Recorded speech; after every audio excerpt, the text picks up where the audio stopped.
بسم الله الرحمن الرحيم. السلام عليكم ورحمة الله وبركاته.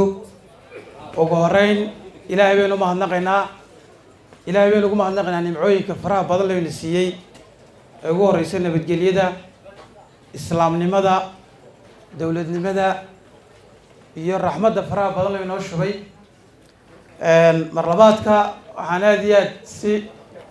كلي الله بقوم مهنقنا مدحونا شفرد السومالان mudane muuse biixi cabdi oo maanta markii labaad lagu soo booqday kulliyadda tababarka macallimiinta qaranka ee Jamhuuriyadda Soomaaliland aad iyo aad baan mudane madaxweyne ugu mahadsan tahay qiimeynta aad siinayso markaa waxbarashada gaar ahaan macallimiinta maanta ujeedada halkan loo yimi waxa weeyaan in la bogaadiyo lana dabaaldego 400 macallin oo iyagu qaranka u shaqeynaya markii hore isxil qaamay imika tababar la siiyay la baray markaa habka ardayda wax lagu dhigo oo 2 sano tababar qaatay maanta shahaadi halka lagu guddoonsiinayo waa guul weeyaan waxbarashadu sideeda wax weeyaan laf dhabarkeedu waa macallinka sidaa daraadeed waxaan jecelahay inaan halkan ugu duceeyo idinku ugu ducaysaan macallinkii ugu horeeyay Jamhuuriyadda Soomaaliland ee qalin bay noo qaada Maxamed Axmed Cali ilaahay naxariistii jannaha ka waraabiye waqtiga waxbarashada bilaabayay dad fara badan baa ka soo horjeestay dad gaalaynaya bay lahaayeen haddana shamci maanta shiday maanta quruxdeedii xorriyadeeda waa inagu ku raaxaysanayna ilaahay jannadii firdawsaha ka waraabiyo isagii macallimiinta faraha badan ee kale 8 sano kadib waa nasiib daro weli dadka qaarinaya aaminsan yihiin in tacliinta wax lagu gaalaynayo iskuulle fara badan waxaan leenahay marka aynu kaga horumarsannahay wadamada jaarka oo iskuulka abaarsa ka midka yahay dad fara badan meelaha ka yiraahdo waxba lagu gaaleynaya iskuulkaas waxaan qiraynaa inuu yahay iskuulada elite ah ee dhifiye naadirka tahay geeska Afrika iskuulamada ku yaala dadka ka soo baxay Jamhuuriyadda Soomaaliland waxay galaan jaamacadaha ugu caansan caalamka iyo kuwa Mareykanka marka dadka dacaayadaha raqiiska muujinay waxaan leenahay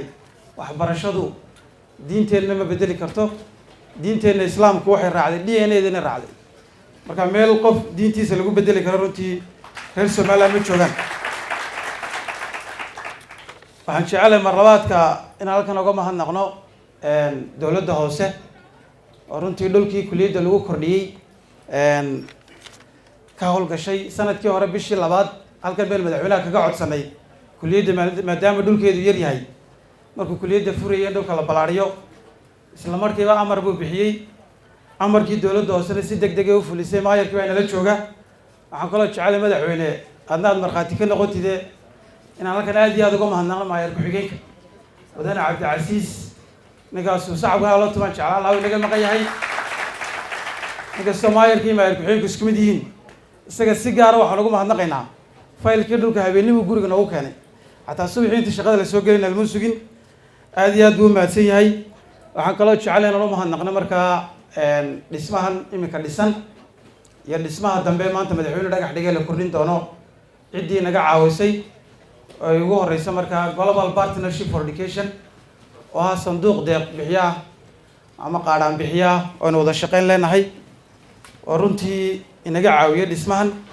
iyo hay'adda Save the Children oo idina kamid ah hay'adaha aan wada shaqeyno oo fulinta lahayd aad iyo aad baan ugu mahadnaqaynaa cid kastoo waxbarashada nagala shaqeysa ardayda maanta halka qalin jabinaysana waynu hambalyeynaa waxaan kaloo runtii jecelahay markaa macallinimadu runtii dheef badan ma laha macallinka iyo askarigu waa isku mid habeenii maalin qaranka u shaqeeyaan macallinku markuu rawaxo haddana guriga markuu tago cashar diyaarin buu sameeyaa laakiin macallinka tababaran iyo askariga tababaran waxay kale kaga duwan yihiin qaranka wax runtii qiimo gaar ah ugu fadhiyaan marka macallimiinta maanta la tababaray aad iyo aad baan u bogaadinayaa anagu macallin la soo tababaray baan ahaa 15 sano ka hor baan tababarka macallimada soo qaatay dugsiga saran macallin ka noqday sidaa imika u fadhidaan aad qurux badan oo faraxsantiin oo kale ayaan maalin kamid ah maalmahaas aan faraxsanaa jaamacadda Camud baan ka baxay halka madaxweyne Muuse Biixi Cabdi fadhiyo waxa fadhiyay daahir riyaale kaayin baa fadhiyo madaxweynaha waqtiga ahaa halka Axmed Maxamed Diiriyo wasiirku fadhiyana Xasan Garweyna fadhiyay marka hambalyaad leeyahay